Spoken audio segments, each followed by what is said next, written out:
Hello friends, welcome to your channel biology facts by Pratham Ahuja. स्वागत है आपका आपके ही चैनल बायोलॉजी फैक्ट्स में।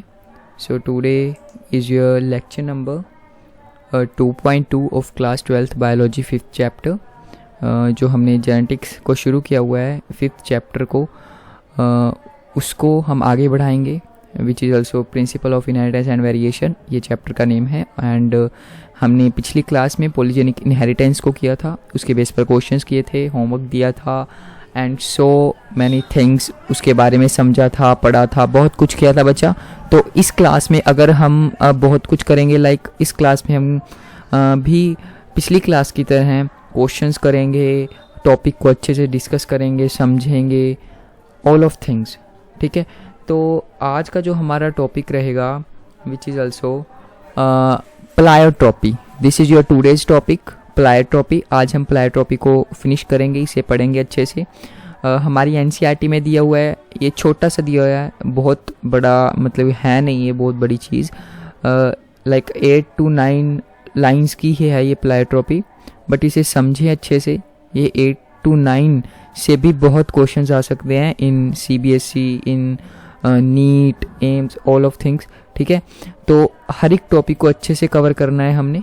तो आज हम इस टॉपिक को कवर करेंगे, प्लायोट्रॉपी। सबसे पहले हम देखते हैं कि प्लायोट्रॉपी का मतलब क्या है।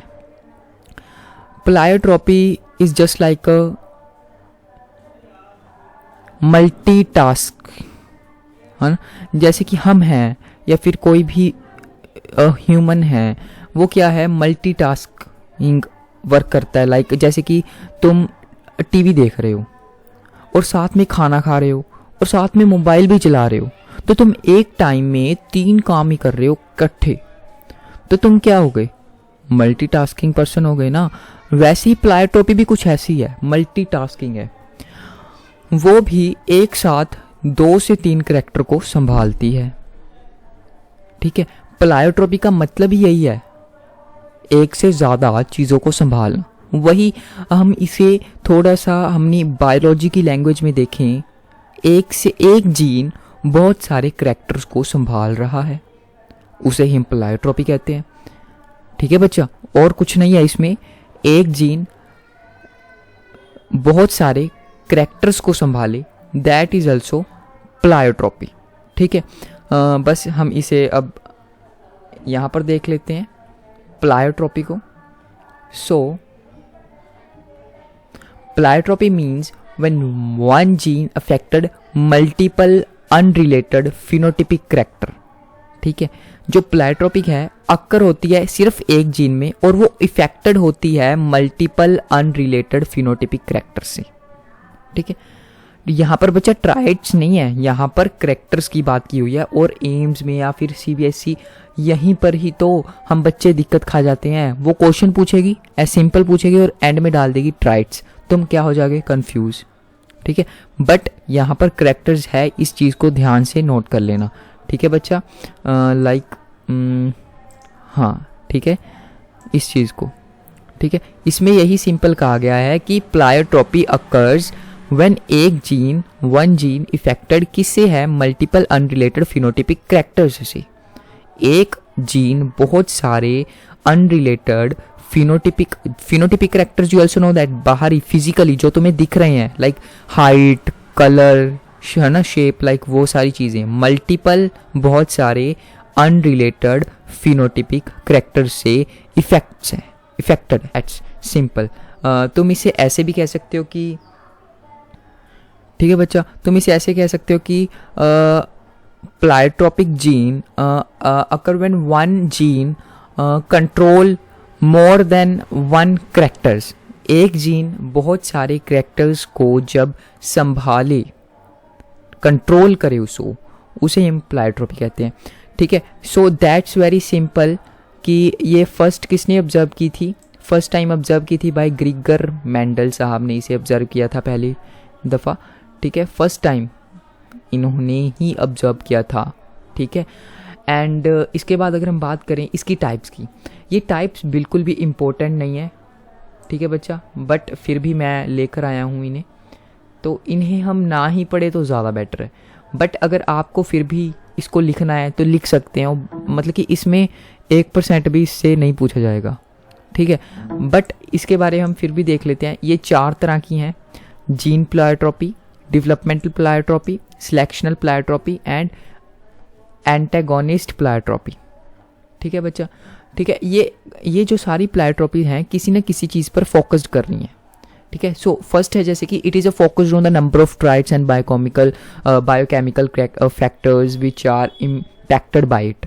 सो ये सारे मतलब कि किसी न चीज़ को फोकस कर रही हैं, किसी न किसी चीज़ पर, कोई number of separate fitness components affected by gene mutation, ठीक है बच्चा। ये सिर्फ आपके लिखने के लिए है, बट इसमें से 1% भी ना तो CBSE पूछे ना ही नीट पूछे। सिंपल, या तो आपको प्लायोट्रॉपी का मतलब समझ आना चाहिए, ये होती क्या है, ठीक है, ये किसने ऑब्जर्व की थी, और इसकी एग्जाम्पल्स आधा मस्ट, ठीक है बच्चा। एग्जाम्पल्स को समझना बहुत इंपॉर्टेंट है और प्लायोट्रॉपी को खुद को समझना बहुत इंपॉर्टेंट है, ठीक है। अब तक हमने सिर्फ ऐसे ही समझो कि प्लायोट्रॉपी का मतलब समझाए। क्या है प्लायोट्रॉपी? ये वो चीज़ है जो एक जीन बहुत सारे करैक्टर्स को संभाले, कंट्रोल करे, दैट इज़ ऑल्सो प्लायोट्रॉपी, ठीक है। और इसको हम यहाँ से भी देख सकते हैं, यहाँ से समझो इस चीज़ को। लाइक ये देखो, ये क्या है, ये सिंगल जीन, एक जीन बच्चा, ये एक जीन है ना, सिंपली लाइक ऐसे। ये देखो हमारे पास ऐसे एक क्रोमोसोम होता है कि नहीं, सिंपली ऐसे क्रोमोसोम, और उसके बीच में जीन्स होते हैं और उसमें एक जीन है, ठीक है, वही एक जीन, ठीक है, एक जीन कंट्रोल मल्टीपल ट्राइट्स। अब आप कहोगे यहाँ पर आपने ट्राइट्स ले लिया, वहाँ पर आप करैक्टर्स कह रहे थे, बच्चा ऐसे ही चीज़ों को यूज़ होता है, ठीक है। यहाँ पर हम ट्राइट्स का यूज़ करते हैं, बट आपको करैक्टर्स को ही आगे लेकर चलना है, ठीक है। करैक्टर्स ही होता है, बट इस केस में हम ट्राइट्स लेंगे, बट आपने हमेशा करैक्टर्स को ही आगे करना है, करैक्टर्स को ही देखना है, ठीक है बच्चा। तो ये समझाने के लिए, आपको ईजिली समझाने के लिए इन ट्राइट्स को लिया गया है, ठीक है।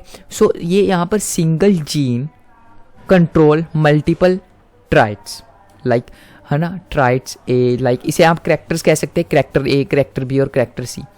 और एक चीज़ बच्चा बहुत इंपॉर्टेंट, आप यहाँ पर देखो कि इसमें ये भी हो सकता है कि जो वो सिंगल जीन है कंट्रोल कर रहा है इन तीनों को, ठीक है, और इन तीनों में से इफेक्ट किसी का भी ज़्यादा हो सकता है। लाइक ए का इफेक्ट सबसे ज़्यादा हो सकता है और बी का कम हो सकता है और सी का उससे कम हो सकता है ना। तो ये ज़रूरी नहीं है कि इक्वली हो, इक्वली एसेंशियली डिवाइड हो, वो नहीं, ये अलग अलग हो सकता है। यानी कि ट्राइट ए का इफेक्ट ज़्यादा हो सकता है सबसे, और उस ट्राइट बी का कम हो सकता है, और ट्राइट सी का उससे कम हो सकता है ना। तो कुछ भी हो सकता है, बट प्लायोट्रॉपी का मतलब आप यहाँ पर अच्छे से समझ सकते हो कि एक सिंगल जीन संभाल रहा है और वो शो कर रहा है इन तीनों ट्राइट्स को, दैट इज ऑल्सो प्लायोट्रॉपी, ठीक है बच्चा। तो इससे आप इजीली अच्छे से समझ रहे हो प्लायोट्रॉपी का मतलब, ठीक है। और इसके अलावा अगर इसके बाद अगर हम बात करें इसकी एग्जाम्पल्स ज़्यादा मस्ट, ठीक है।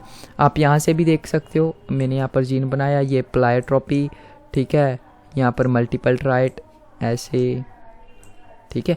मतलब कि अगर आप एग्ज़ाम में इसे बनाकर आओगे डायग्राम को, तो बहुत अच्छे आपको मार्क्स मिल सकते हैं अगर आप के एग्ज़ाम में ये चीज़ आ गई, ठीक है बच्चा। Like trait first, trait A and trait B, this is a trait C, ठीक है बच्चा। सो ये क्या है ये बच्चा, ये सिंपली प्लायोट्रॉपी है, प्लायोट्रॉपी, ठीक है। सो आपने ये डायग्राम को बनाकर आना है अगर एग्ज़ाम में आ गई प्लायोट्रॉपी, बट आपने समझ लिया तो बहुत अच्छे है। अगर आप समझ ही चुके हैं तो आप आसानी से एग्ज़ाम में भी इसे लिख सकते हैं, ठीक है। सो इसमें जो एग्जाम्पल्स है, examples are the must. Examples में क्या कहा गया है प्लायोट्रॉपी के एग्जाम्पल में? फर्स्ट एग्जाम्पल है sickle cell anaemia. Sickle cell anaemia is the very important example of pleiotropy, ठीक है। ये जो सिकल सेल एनीमिया है ना, आपने बायो ले लिया है तो ये आपका पीछा नहीं छोड़ने वाली, ठीक है। आप एक दो तीन बीमारियां हैं जो आपका पीछा नहीं छोड़ेंगी, लाइक एक डायबिटीज़, मतलब कि ये चीज़, ये डायबिटीज़ हो गई है ना, ये चीज़ें तो आप फिर भी सुन लेते हो, बट ये सिकल सेल एनीमिया है ना। ऐसी जो ये जेनेटिक डिसऑर्डर्स होते हैं ये आप कम सुनते हो, है ना। बट अगर आपने बायो ले ली है, अब आप देखना हर एक चैप्टर में जेनेटिक्स के इसका नेम तो आएगा ही आएगा। डिसऑर्डर्स में बहुत यूज़ होगा ये सिकल सेल एनीमिया। इसकी पर्टिकुलर वीडियो भी मैं बनाऊंगा, बट हम पहले इस चैप्टर को कंप्लीट करें। आगे भी इसका रोल आएगा सिकल सेल एनीमिया का, इसी चैप्टर में हम देखेंगे सिकल सेल एनीमिया को। बट पहले हम इस एग्जाम्पल को देखते हैं, प्लाइट्रोपी की example sickle cell anaemia. So sickle cell anaemia is example of pleiotropy. ये एग्जाम्पल है प्लाइट्रोपी की, ठीक है। इसमें क्या होता है, इसमें भी ये एग्जाम्पल क्यों है फर्स्ट ऑफ ऑल, है ना, क्योंकि ये देखो प्लाइट्रोपी जो है, pleiotropy is a phenomena where change in one gene lead to change into 2 और मोर फिनोटिपिक ट्राइट्स। वही सिंपल बच्चा, कैरेक्टर्स ट्राइट्स, है ना। तो एक से ज़्यादा, तो इसमें भी सिकल सेल एनीमिया भी देखो, single mutation in the beta globin chain result in a change in a blood shape and function. Sickle cell anaemia में क्या होता है बच्चा, हमारा जो सेल होता है, सेल की शेप चेंज हो जाती है, ठीक है। लाइक वो उसकी शेप में बहुत ही लाइक, जैसे कि आपने देखा होगा हीमोग्लोबिन की शेप को, हीमोग्लोबिन की शेप चेंज होकर एक सिक्कल सी शेप बन जाती है। लाइक जैसे कि ये गोल गोल हीमोग्लोबिन की शेप है, परफेक्ट गोल तो बनी नहीं, ऐसी शेप है। बट जब सिकल सेल एनीमिया होगा तो इसकी शेप लाइक ऐसी कुछ लंबी सी शेप के ये बन जाएंगे, मतलब कि शेप खराब हो जाएगी सेल्स की, जो कि बहुत ही अच्छी बात नहीं है। यस, डिसऑर्डर है, डिसऑर्डर तो अच्छे हो नहीं सकते। सो single mutation in the beta globin result in change in blood shape and functions. उसके फंक्शंस चेंज हो जाएंगे, ब्लड की शेप चेंज हो जाएगी सिकल सेल एनीमिया में, ठीक है। सो next one is phenyl ketonuria, ठीक है बच्चा। फिनाइल कीटोनूरिया, इसको देखते हैं बच्चा, इसमें क्या है, phenyl ketonuria. So single mutation in a gene responsible for the production of an enzyme that led to hypopigmentation of hair, skin and mental retardation। इसमें भी देखो बच्चा यही कहेगा भी सिंगल म्यूटेशन ऑफ एक ही gene, single mutation of gene responsible होता है किसकी प्रोडक्शन में, प्रोडक्शन ऑफ एंजाइम जो बनाते हैं स्किन को, हेयर की hyper pigmentation of hair, skin and mental retardation. मतलब कि एक ही जीन इन तीनों चीज़ों को संभाल रहा है। वही हमने सिकल सेल एनीमिया में ये देखा भी, single mutation in the beta globin chain result in a change in blood. एक सिंगल चीज़ जब बहुत सी चीज़ों को खराब कर दे, है ना, क्योंकि प्लाइट्रोपी का मतलब ये है भी एक से बहुत सारी चीज़ें कंट्रोल हो रही हैं और एक चीज़ खराब होगी तो फिर बहुत सारी मतलब खराब हो जाएंगी।